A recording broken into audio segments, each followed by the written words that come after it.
Boker Tov, Baruch Hashem, le shiur, il est dédicacé par Yaakov Mordechai pour la tzlacha, begashmiut ou beruchaniut, spirituel et matériel, Bezrat Hashem, qu'il ne manque jamais de rien. On continue, Bezrat Hashem, avec le Tanya de la semaine dernière, et il faut comprendre une chose. En réalité, si je veux résumer tout le Tanya de la semaine dernière qu'on va développer encore aujourd'hui, en réalité, on a eu très peur au début. Quand on a vu les notions de Tzadik, Benoni, Racha, tous ces niveaux-là que le Admor Azaken il attend de nous et qui nous exige d'arriver à ces niveaux-là pour être un vrai Oved Hashem, Bassof, en réalité, si on peut récapituler tout ce qu'on a dit jusqu'à présent, pendant tous ces chapitres-là, le Admor Azaken il demande une chose de ta part, le contrôle de soi-même. Voilà. C'est le contrôle de toi, hein, le contrôle de soi-même qui va faire qu'en réalité, tu peux respecter pleinement ton judaïsme et bien ta vie en tant qu'être humain. Donc là, on pensait que comment je vais faire pour devenir Benoni parce que tu m'as parlé de Marshava, d'Ibour, Maasé, de ne pas avoir de mauvaises pensées, de mauvaises paroles. Bichal, c'est dans le positif comme dans le négatif. Donc on repousse le négatif, mais il faut avoir des bonnes pensées, il faut avoir des bonnes paroles, il faut avoir des bonnes actions. Mais là, il nous a dit, en réalité, ce que je demande de toi, le niveau de Benoni que je demande de toi, c'est pas le niveau de Benoni qu'on a vu auparavant, que par la tfila, il arrive comme au niveau du tzaddik, où il est dégoûté du mal, où il ressent pas le mal. Non, il te dit, tu vas avoir toutes ces trouchottes, tous ces sentiments qui vont jaillir à l'intérieur de toi, mais tu peux avoir le contrôle de toi. Et si tu arrives à faire ça, alors tu as atteint ce qu'on attendait. Donc en fait, Akadosh Baruch Hu, il t'a pas demandé une mission qui est impossible. Il a demandé ce que tu pouvais atteindre de tes propres forces grâce à ce qu'il t'a donné en tant que potentiel. Et là, il dit va filou kal shebekalim yachol imsor nafsho al kedushat Hashem. Et on va voir la preuve que filou kal shebekalim. C'est quoi le kal shebekalim? Quelqu'un qui est à un niveau très bas spirituellement, il est prêt à faire don de soi pour pas se séparer de Dieu. Et on l'a vu à travers toute l'histoire du peuple juif, des gens qui n'étaient pas forcément les plus érudits de la nation, et pourtant, au moment où on a remis en cause leur judaïsme, au moment où on leur a demandé de faire un acte où ils allaient sentir la séparation entre eux et Dieu, il y a quelque chose qui s'est réveillé, ce qui s'appelle le Messirut Nefesh, le don de soi-même. Pourtant, tu n'es pas si religieux que ça. Alors, Pitom Makara, qu'est-ce qui s'est passé à l'intérieur de toi? Et on l'a vu, Birtal, malheureusement, avec le 7 octobre, il y a eu des choses qui se sont réveillées à l'intérieur de personnes qui n'étaient pas forcément très proches de la religion, et que d'un coup, ils ont dit, il n'y a pas. Je prends sur moi de faire Shabbat, je prends sur moi de faire 2 Shabbats, je prends sur moi... Qu'est-ce qui se passe? La Messirut Nefesh chez le juif, elle vient grâce à ce qui s'appelle la Hava Mesuteret, l'amour caché qu'on a à l'intérieur de nous. Donc là, il nous dit, cette Messirut Nefesh, derrière Chagav, ça tombe très bien avec la paracha de la semaine, parce on va avoir Bezrat Hashem, le Messirut Nefesh d'Avraham Avinu. Maintenant, vous savez que on a eu dans l'histoire du peuple juif des gens qui ont fait un plus grand Messirut Nefesh qu'Avraham Avinu. Si on prend l'histoire de Chana et Sheva Banea, elle a même déclaré à Dieu, elle a dit, regarde, Avraham Avinu, en fin de compte, la Messirut Nefesh qu'il a fait, le don de soi-même où il a pris son fils et il l'a mis sur un autel en pensant qu'il devait faire le sacrifice, super, c'est très courageux, c'est très puissant, c'est très fort. Mais Bassof, son fils il est resté vivant. Bassof, il ne l'a pas tué. Et Chana et ses 7 enfants, ils vont tous être condamnés. Ils vont pas vouloir se prosterner à la Avodah Zara, elle va donner le premier, il va être tué. Elle va donner le deuxième, il va être tué. Le troisième, et chaque frère, il voit la condamnation de ses frères qui sont passés juste avant, qui sont mis à mort devant la maman et devant les enfants. Et les 7, même le plus petit, il va préférer être condamné et être tué, mis à mort, que Chas Veshalom se prosterner devant ce qui s'appelle la Avodah Zara. Donc finalement, dans l'histoire du peuple juif, on a vu, on ne va pas parler des choses qui s'est passées pendant la Shoah et Birklal, comme on a dit à travers toute l'histoire, on a vu des gens qui ont fait Mamash, Messirut Nefesh Befoal, un vrai don de soi-même dans l'acte concret qui est plus grand que de prendre son fils et de le mettre sur un bûcher qu'à la fin on te dit, finalement, un Koltov, tout va bien, je voulais juste faire une épreuve. Donc pourquoi quand on ramène l'histoire de la Messirut Nefesh, on ramène ça toujours avec Avraham Avinu? Tout simplement. Parce que la Torah nous dit que c'est lui qui est, ce qu'on dit en hébreu, Salal et Taderir. C'est lui qui a ouvert le passage. C'est lui qui a ouvert le chemin. En réalité, la force que Chana et ses 7 enfants ils ont eue, c'est grâce à Avraham Avinu. Maaseh Avot, Siman Labanim. En fait, tout ce qu'on va voir dans la Torah, de nos patriarches, c'est en fait une netinat kohar, c'est une force qui nous est donnée pour pouvoir accomplir les mêmes choses que eux, ils ont réussi à accomplir. Que ce soit Bédakout, que ce soit dans des choses plus simples ou dans des choses qui sont aussi, on a vu, encore plus dangereux et plus graves. Donc en réalité, à le chidouche d'Abraham Avinu dans sa Messirut Nefesh qu'on voit dans la Parashat Shavua, derrière Chagav, l'Admor Azakan, il dit la Messirut Nefesh d'Abraham Avinu, c'était pas de prendre son fils et de l'emmener au bûcher, c'est la zrizout. La zrizout, c'était ça son srout. C'est que quand Dieu lui a demandé, il n'a pas réfléchi, il n'a pas dit ah tu sais quoi, je vais faire avec mon fils demain un petit aroma, on va faire un petit déj, on va profiter. Après, je vais l'emmener l'après-midi dans un petit resto, on va faire un petit resto ensemble, et ensuite, je vais faire ce que Hachem m'a demandé d'accomplir. Vayashkem Avraham Baboker, Vayarvosh et Tramoro, il s'est levé à la première heure, il a pris son fils, il a tracé pour, et c'est ça le vrai srout d'Avraham Avinu. Les chassidim, il y a un vort chassidique comme ça qui dit que le vrai chidouche de l'épreuve d'Avraham Avinu dans la Akedat Yitzhak, c'est pas forcément, pas que la zrizout, c'est pas que le Messirut Nefesh, la rapidité de la chose, mais aussi le don de soi-même. C'est Erhuitzliach Lishon, c'est qu'il a réussi à dormir. Ouais, il a réussi à dormir. Ça, c'est le vrai Mifraïn. Il a réussi à aller se coucher avec la Yedia, en sachant que le lendemain, il doit prendre son fils et le sacrifier. Ça, c'est déjà le vrai niveau d'Avraham Avinu. Mais pour continuer, c'est quoi le Inyan de la Messirut Nefesh? Le Inyan de la Messirut Nefesh, on va le retrouver chez chacun d'entre nous. Velo nofel anochim imeno bevadai. On va voir qu'en réalité, il y a quelque chose qui va cacher ta Messirut Nefesh et c'est ce qui s'appelle le Ruach Shtut. C'est quoi le Ruach Shtut? Tout le monde a entendu parler du vent de folie. On a dit ça dans des chapitres précédents, que le vent de folie, on a toujours l'impression que c'est qu'il y a eu un vent comme ça qui t'est rentré dans la tête, qui t'a rendu fou et il t'a fait faire une faute. C'est pas ça le vent de folie d'après la Pnimiut Torah, d'après le Tanya. Le vent de folie, c'est juste un Yetzer Hara qui te fait croire que quand tu vas faire quelque chose qui va à l'encontre de Dieu, il ne s'est rien passé. Il n'y a pas eu de voile qui s'est installé entre toi et Dieu. Il n'y a pas eu une séparation. Et en réalité, la réalité, elle est que c'est tout le contraire. À partir du moment où, vous savez, une fois, il y a une Yechidout, un garçon qui est rentré chez le rabbi en Yechidout, un élève de la Yeshiva, qui lui a expliqué qu'il avait beaucoup de mal à se lever à l'heure. Donc forcément, il loupait souvent le Zman Shema Israël, il loupait aussi le Zman Tfila, et il n'est pas rentré chez le rabbi pour lui dire, écoute, j'ai un problème, j'arrive pas à me lever, donc voilà, ça m'arrive de louper le Zman Tfil et le Zman Shema Israël. Et le rabbi lui a dit, tu sais sur quoi ton Yetzer Hara il joue? Il joue avec le Inyan du Ruach Shtut en te faisant croire chez Nisharta Bayaduto, chez Nisharta Bayadut, que tu t'es resté attaché à Kadosh Baruch Hu sans aucune séparation. Le rabbi lui a dit, tout ça, c'est juste un targil du Yetzer Hara. C'est pour ça qu'en réalité, le Ruach Shtut, c'est quoi? C'est de te faire tellement kiffer dans les bêtises de ce monde-ci que tu ne peux plus kiffer dans le spirituel. En fait, je t'emmène vers une autre adresse qui te fait croire que ce que tu es en train de faire, c'est le Icar, c'est le principal. Et quand tu fais tomber le principal de l'autre côté, il ne s'est rien passé. Si tu as passé ta nuit sur TikTok, sur Facebook ou sur Instagram, au lieu d'ouvrir un livre et étudier la Torah, bon, c'est vrai que c'est lourd. C'est vrai qu'à la fin des fois, j'ai même un sentiment de regret. Je me dis, j'ai passé 3 heures, 4 heures avant d'aller dormir sur les plateformes et sur les réseaux sociaux au lieu d'étudier la Torah. Je suis bête, ouais.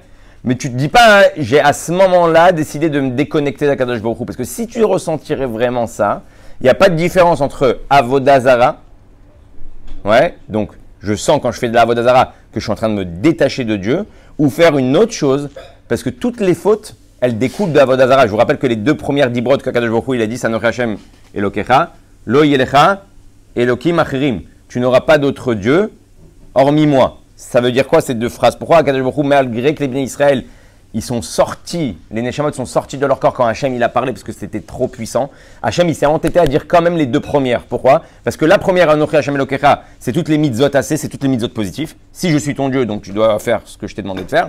Velo Yelecha Elokim Achirim, c'est toutes les mitzvot négatifs. Tu n'auras pas d'autre Dieu que moi, donc tu ne dois pas faire autre chose que ma volonté. Et quand en fait je fais une avera, l'homme échané, quelle est sa gravité ou sa grandeur ouais, dans le Issour, Bassov, ça découle de ce qui s'appelle Avodah Zara. De la même manière qu'Avodah Zara, quand je le fais, je sens que je me détache. Quand tu fais quelque chose qui va à l'encontre de Dieu, tu te détaches de Dieu à ce moment-là, à différents degrés. Nachon. Mais le Yetzer Hara, il vient te faire croire qu'il ne s'est rien passé. Oui, tout découle de ça. Après, c'est comme un arbre, il y a le tronc, et après, tout va découler, toutes les branches elles vont découler de ça. Donc, en fin de compte, le Yetzer Hara, il essaie juste de te faire croire. Tu fais de la shonara. Non, il a fait de la shonara. À ce moment-là, tu ne sens pas qu'en réalité, il y a eu une séparation entre toi et Dieu. Alors oui, on ne va pas rentrer dans le côté profond que la Chaya Yechida de la Neshama, elle est toujours attachée à Dieu. Tu as toujours la possibilité de revenir. Mais à ce moment-là, tu as fait comme un nitouk. C'est comme si tu as débranché la Wi-Fi et tu as dit je ne veux plus capter. Hein, vous avez déjà vu, tu avais vu quand tu as commencé la pub. Tu t'es déjà vu quand tu as bu, ouais. Et ben, tu t'es déjà vu aujourd'hui quand tu n'as plus de réseau internet, ouais.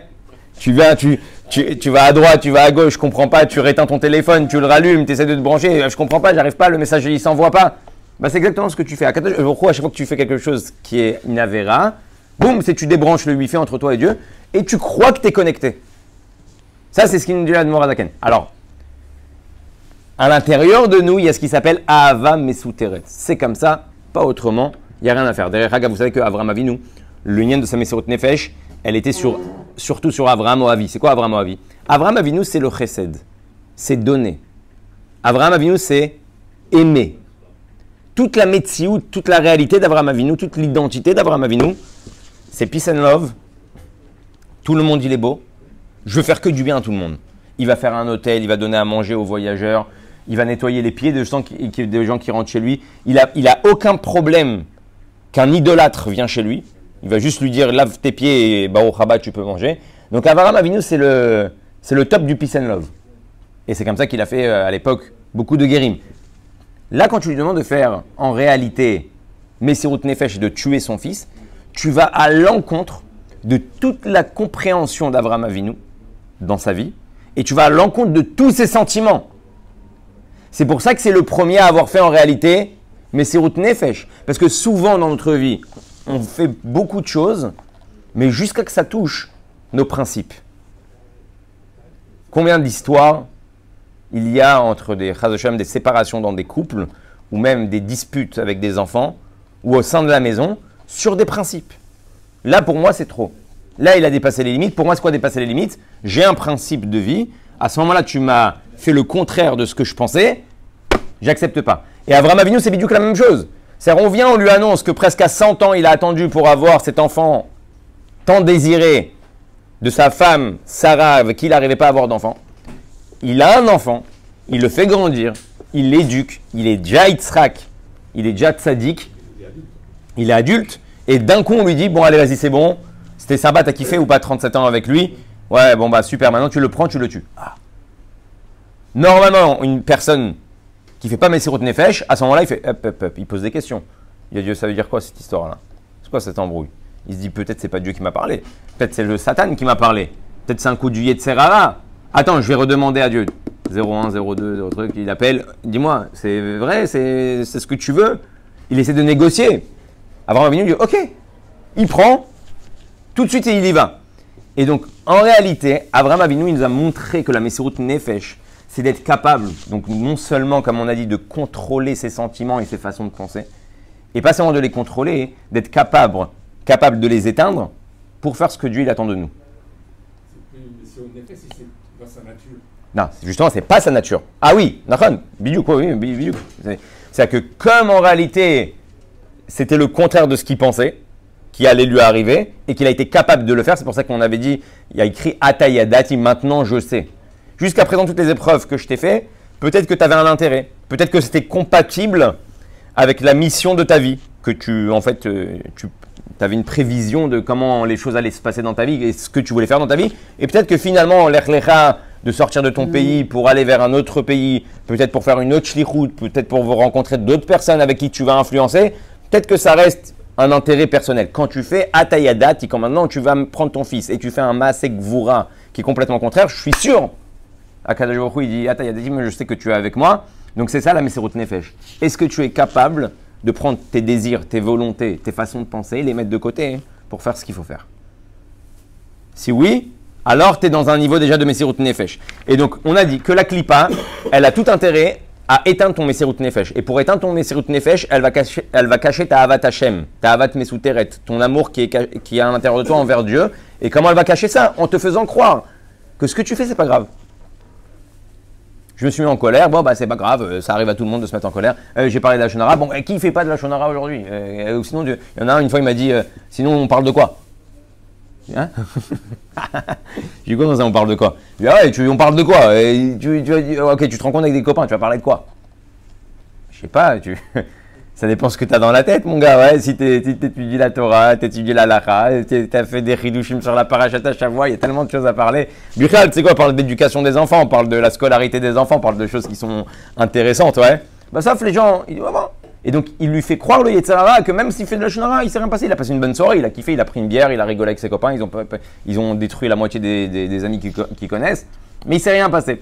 Donc, le Mesirut Nefesh, Vegam Shochriach Ahavato Lachem Msuret Belibo, c'est quoi le but du Yetzer Hara? De te faire oublier que tu aimes Dieu. Comment je te fais oublier que tu aimes Dieu? Je te fais aimer d'autres choses. Ouais. Comme des fois, des gens qui veulent, encore une fois, je prends l'exemple du divorce, mais quand quelqu'un il veut se reconstruire, il cherche un autre amour pour oublier, un petit peu estomper la douleur d'une séparation ou de tout ce qu'on peut entendre parler après un divorce, malheureusement. Là, il te dit, le Yetzer Hara, il fait la même chose. Il essaye de te faire trouver un autre amour autre que Hachem, donc ce monde-ci, le plaisir, le kiff, Olamazé. Et comme ça, il sait que ça va estomper, ça va éteindre les athlètes, malgré que ça ne s'éteint pas. Ça va mettre à petit feu ton lèvre, ton cœur, et automatiquement, après, il fait avec toi ce qu'il veut. Et donc, il te dit, Aval, Ani eneni rotzeliot shotekamo lirfor ba'emet. Si tu te dis ça dans ta tête, mais moi, je ne veux pas à aucun moment être chas de shalom, séparé de Dieu ou contre Dieu. Bon, malgré qu'on a dit que un juif, il a écrit le rabbi Yitzhak de Berditchev, il dit un juif ne peut pas vivre. Un juif peut vivre contre Dieu, avec Dieu, mais pas sans Dieu. Ouais. Ça c'est, sauf même ceux qui parlent contre Dieu, même ceux qui parlent contre la Torah et les mitzvot. En fin de compte, si tu en parles, c'est que tu es contre. Si tu es contre, c'est que ça existe. Sinon, tu ne te bats pas contre quelque chose qui n'existe pas. Tu ne te bats pas avec du vent. Tu ne tapes pas dans le vent. Donc, quelqu'un qui est vraiment dans une situation critique, c'est quelqu'un qui, en fait, il ne te dirait même pas qu'il est contre les mitzvot. Il te dirait, il n'en a rien à cirer. Tu lui parles de Torah, tu parles de mitzvot, ou ça parle de Torah, ou ça parle de mitzvot, il n'en a rien pour lui et ça ne le touche pas. Quand il est déjà contre, déjà, c'est un bon début. Parce qu'il ne peut pas être sans Dieu. Il est obligé d'avoir un Dieu, même s'il est avec ou même s'il est Chas de Shalom contre. Maintenant, vous savez qu'il y a écrit comme ça, que c'est qui dans la Torah qui est appelé choté, qui est appelé, pas abruti, ouais, choté, qui est appelé, comment on peut traduire ça en bon français? Un choté, c'est quelqu'un de, pas débile, mais quelqu'un qui n'a pas la pleine conscience. Il dit, c'est qui un choté? Chez Me'abed kolma chez notre nimlo. C'est quelqu'un qui perd tout ce qu'on lui donne. Donc, par exemple, tu sais que tu as un copain, que tout ce que tu vas lui prêter, ou tout ce que tu vas lui donner, ou tout ce que tu vas lui confier, ouais, il le perd. Il t'a perdu déjà un iPhone 14, il t'a perdu un iPhone 15, il veut te perdre le iPhone 16. Ouais. Tu dis, attends, Baba, je te le passe cette fois-ci. Donc, toi, tu es encore plus bête si tu viens et que tu continues à lui donner des choses dans ses mains. Ben Adam choté, c'est quelqu'un d'après la halakha, tu ne peux pas lui faire confiance. Pas parce qu'il fait exprès ou il est mauvais, parce qu'il n'a pas la jugeote, il n'est pas forcément intelligent. Mais Abed Kol Ma, c'est quoi Ma? Dans la Chassidut, le Magid de Mezeritch, il explique que le Ma, ça vient du Bitoul. Mais Abed Kol Ma chez notre Nimlo. C'est pour ça qu'il y a écrit dans Chochma Koach Ma. C'est pour ça que Moshe Rabbeinu, on l'appelait, il avait cette dargala de Koach Ma, de Chochma. Moshe Rabbeinu, il avait le Bitoul, il avait l'abnégation de soi-même. Pourquoi? Parce qu'à chaque fois, il se remettait en question par rapport à ce que Hachem, il attend de lui. Donc, c'est qui quelqu'un de choté? C'est quelqu'un que tout ce que tu lui donnes, il le perd. Tout ce que Hachem, il te donne, tu le perds. Dieu, il t'a donné de l'amour pour lui, parce que c'est ton père, et tu oublies cet amour. Dieu, il t'a donné de la tzara, et tu oublies. Dieu, il t'a donné de la parnassa, et tu oublies. Donc ça, c'est Ben Adam choté. Et c'est tout le rôle du Yetzer Hara, te faire perdre tout ce qu'on te donne. D'ailleurs, vous savez qu'on avait dit la dernière fois que Dan, c'était le dernier des Shvatim, parce qu'il devait ramasser tout ce que les Bnei Israël, ils perdaient en chemin. Et le rabbi, il explique en fait, c'est quoi tout ce qu'ils perdaient en chemin? En chemin, les Bnei Israël, ils ne perdaient pas que des objets. Ça, c'est au niveau matériel. Au niveau spirituel, ils perdaient aussi du spirituel. En chemin. Dans le chemin, dans le désert, ils perdaient un peu de Hirat Shamaim, de crainte de Dieu, un petit peu d'Avat Israël, un peu d'Ava, un peu d'amour, rouler. Et le rôle de Dan, c'était de récupérer tout ce que le Bnei Israël, ils perdaient durant cette massa, durant ce voyage, et de le ramener aux autres Shvatim. Ça, c'était le vrai rôle de Dan dans le désert. Donc maintenant, il nous dit comme ça. Le choqué, c'est le qui a perdu l'idée de Dieu. Aussi. C'est des étapes. Il ne va pas perdre tout de suite l'idée de Dieu, il va perdre d'abord son attachement, il va perdre d'abord sa confiance, sa émouna, et après, peut-être qu'il va me perdre l'idée. Il dit Ma'shen ken bedavar amasur la lev jainu sheya ramaouz mamash balev vesanui betachlit asina ou afilu shelo betachlit asina. Pourquoi l'Admor Zaken nous a parlé de tout ce qu'on vient de dire? Tout simplement pour te dire, le Benoni que le Admor Zaken il attend de toi, justement c'est ce Benoni qui a le contrôle, on a dit, de soi-même, grâce à une prise de conscience qu'il doit faire Messirut Nefesh, aller contre sa volonté, qu'au fond de lui il aime Dieu et qu'il ne peut pas perdre ce que Dieu lui donne dans ses mains. Donc Dieu nous donne tellement dans nos mains, ça serait déjà rien qu'un shiur de Torah de Tanya. C'est énorme. Mais c'est quoi Ben Adam Choté? C'est quelqu'un qui sort d'un shiur de Tanya et en chemin, il perd tout. Ouais. En chemin, il oublie ce qu'il a appris. Pendant le cours, il dit c'est une bonne idée, c'est quelque chose d'assez profond. Volontairement ou involontairement? Ça peut être les deux. Ça peut être les deux. Et alors, il a encore plus choté s'il fait ça volontairement, ouais. Mais on a dit que le Yetzer Hara, en fin de compte, il fait en sorte de te faire perdre ça involontairement pour que tu ne ressens pas que tu es en train de descendre. Et là, il nous dit comme ça, je t'ai pas demandé d'arriver au niveau qu'on avait dit précédemment du tzaddik qui est Moès Bera. Vous vous rappelez, Moès Bera, il est dégoûté à vomir de tout ce qui n'est pas en rapport avec son spirituel, avec Dieu. Vous savez, une fois, le Rabbi Rayatz, il était malade. Le Rabbi Rachab, à l'époque du Rabbi Rachab, donc le Rabbi Rayatz, il était enfant. Il était malade et le docteur, il est venu et il a fait une ordonnance en disant qu'il a besoin d'une piqûre d'un tel produit, d'un tel médicament. Donc, la personne qui est venue pour lui faire la piqûre, c'était une infirmière. Apparemment, une infirmière jolie. Pourquoi jolie? Je vous dis ça parce que vous allez voir la fin de l'histoire. Et le Rabbi Rayatz, il est resté avec les yeux fermés pendant tout le moment où elle lui faisait la piqûre. Et à un moment, l'infirmière, elle dit à ses parents, je ne comprends pas parce que normalement avec la piqûre, il aurait dû se réveiller. Et elle dit, c'est impossible que cette piqûre-là ne lui a pas fait effet. Alors pourquoi il ouvre toujours pas les yeux? Je ne sais pas. Mais si ça perpétue, si ça continue, rappelez-moi. Et le Rabbi Rayatz, il attend que l'infirmière, elle sort. Et il ouvre les yeux. Et dans cette pièce-là, il y avait un garçon. Ce garçon-là, il a regardé l'infirmière. Et il l'a trouvé jolie. D'accord? Et le Rabbi Rayatz, il a ouvert les yeux, une fois qu'elle était sortie, et il lui a dit cette phrase. Beshtuyot yaldutiyot, anilo munach, afpam lo haiti munach. Et là, le Rabbi Rayatz, il lui dit, avec ses pensées enfantines n'ont jamais été chez moi. Alors, en fait, il lui a mis une trécha en lui disant, j'ai compris à quoi tu pensais. Donc, pourquoi je lui raconte ça? Le Rabbi Rayatz, depuis enfant déjà, quand il voyait quelque chose qui n'était pas de Sanoua ou quelque chose qui n'était pas en rapport avec la Yahadout, ou là, il y a Kachour lésé. Pourquoi? Parce qu'il est Moès Bera. Le rat, ça le dégoûte. Donc, il n'a même pas la tentation et même pas l'envie de voir de quoi ça parle. Comme par exemple, vous prenez un exemple, vous prenez quelqu'un de estiniste. Estiniste, c'est quelqu'un de maniaque. Ouais, il est maniaque dans la propreté. Quelqu'un qui a toujours grandi dans une propreté extrême. Demain, tu le fais rentrer dans une chambre, tu l'emmènes à l'armée ou tu l'emmènes dans un internat et il rentre dans une chambre répugnante avec des chaussettes qui sentent pas très bon. Ouais, il va avoir envie de vomir.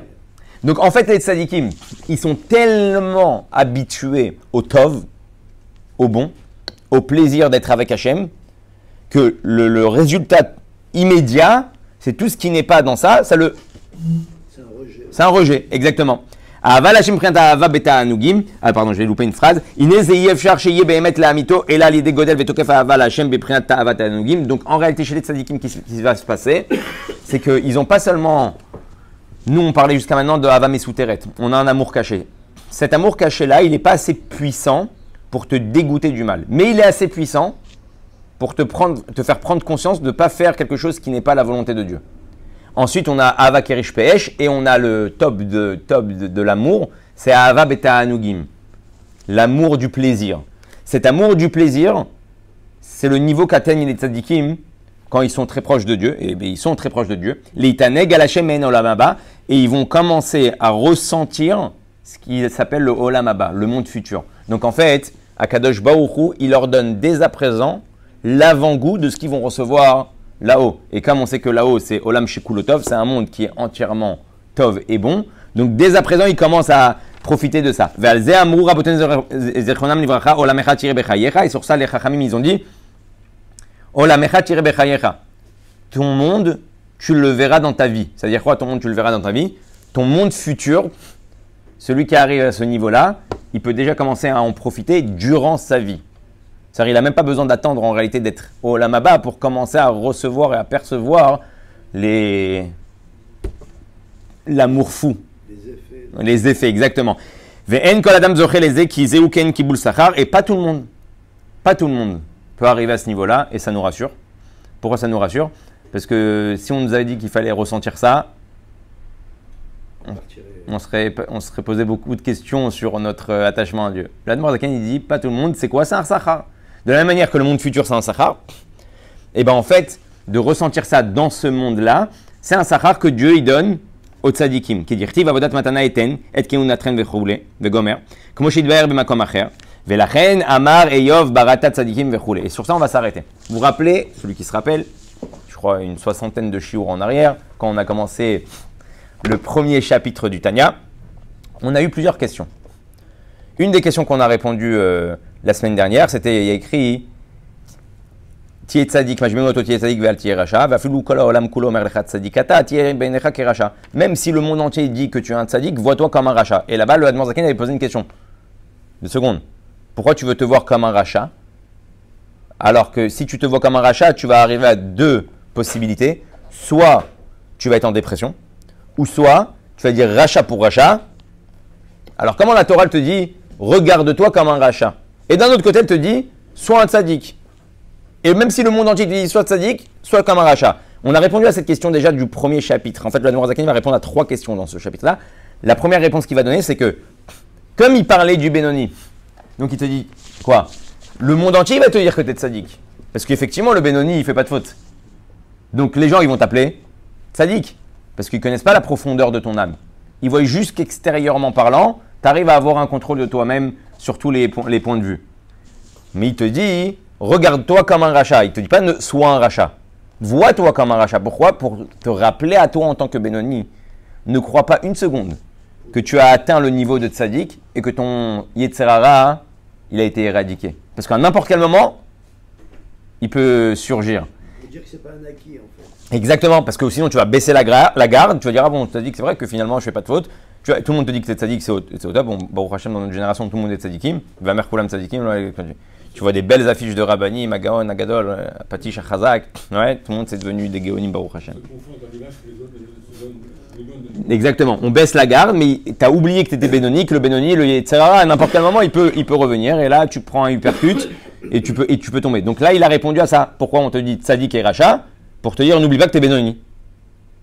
Oui, effectivement, tu as un comportement extérieur qui est digne du Tzadik, mais n'oublie pas que tu as quand même un combat à l'intérieur. D'accord?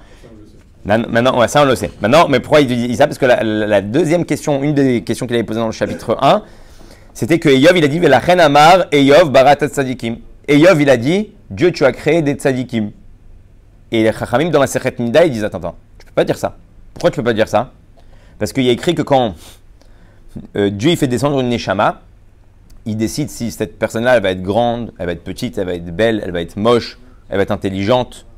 Ouais? Donc Hachem, il va décider plus ou moins cette Neshama dans ce corps-là, à quoi elle va ressembler. Et les Chachamim, il dit, où tu as vu qu'Hachem, il décide qui est tzaddik et qui est rachat? La Neshama, elle décide, la Neshama, elle veut être tzaddik, mais elle ne va pas décider, c'est le corps, en fin de compte, qui va décider dans ce monde-là, qu'est-ce qu'elle va être. Mais Bassof, en réalité, tu ne peux pas me dire que Dieu a créé des tzaddikim, parce que si tu me dis ça, c'est-à-dire que tu ne laisses pas la porte aux gens de devenir des tzaddikim.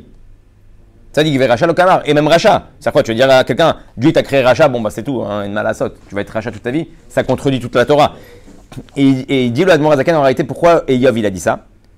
Tout simplement, Parce que quand les Chachamim ils parlent de Tzadik et de Racha, vous vous rappelez, ils parlent du Shem Amouchal, de ce qui s'appelle la métaphore. La métaphore, elle est qu'on va te dire, si, c'est pas vraiment une métaphore, c'est le niveau spirituel que tu as extérieurement parlant. Si tu fais plus de mitzvot, tu es considéré comme Tzadik. Tu fais plus d'averot, tu es considéré comme Racha.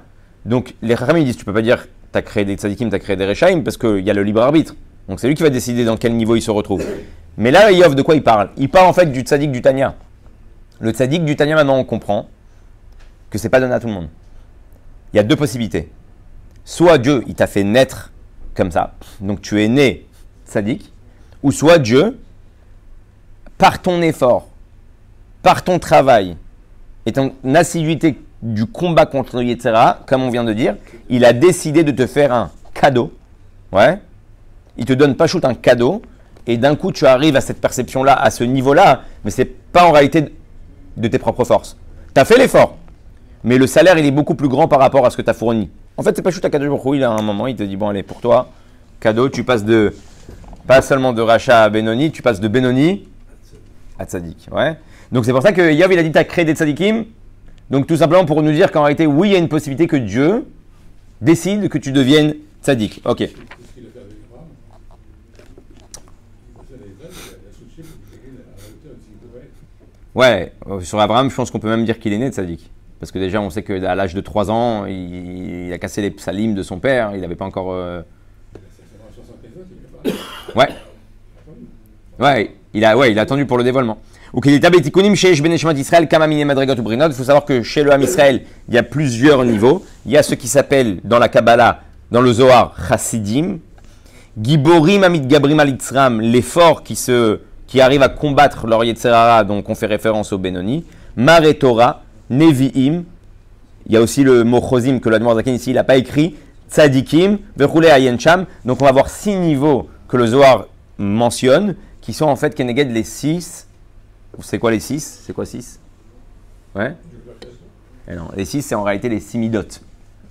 Chesed, Chesed Gvura, Tiferet, Netzach, Yesod, Od, c'est les 10 sphères qui sont en rapport avec les sentiments. Et donc, c'est les 6 niveaux qu'on va retrouver dans les Neshamot qui vont descendre à droite et à gauche. Il y a le niveau qui s'appelle Giborim Amit Gabrim Al Yitzram. Les combattants qui se battent contre leur Yetzerara. Ok, sûrement qu'on 98% ils ont plus de mérite. C'est une question qu'on va développer dans un autre chapitre, mais ils ont leur mérite. Ça veut dire quoi? On ne peut pas dire que le tzaddik il a moins de mérite parce qu'il ne combat pas, et on ne peut pas dire que le Benoni il a plus de mérite parce qu'il combat. Pourquoi? Parce que chacun il a son rôle. Chacun il a son mérite. Comme à l'armée, chacun il y a un commandant, il y a un chef, il y a un de l'armée de l'air, de l'armée de terre. On ne peut pas dire ah lui l'armée de mer il a plus de mérite que l'armée de terre ou l'armée de terre a le plus de mérite. Chacun il a le mérite de ce qu'il doit fournir. D'accord? Donc en réalité le Benoni il reçoit le srout de ce qu'il a fourni.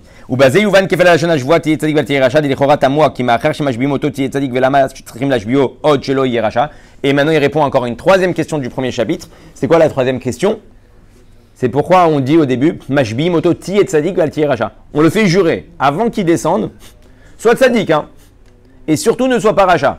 Si tu m'as dit soit tzadik, j'ai compris que tu ne dois pas être racha. Et pourquoi donc il m'a mentionné le fait que j'ai juré d'être tzadik et je promets de ne pas être racha?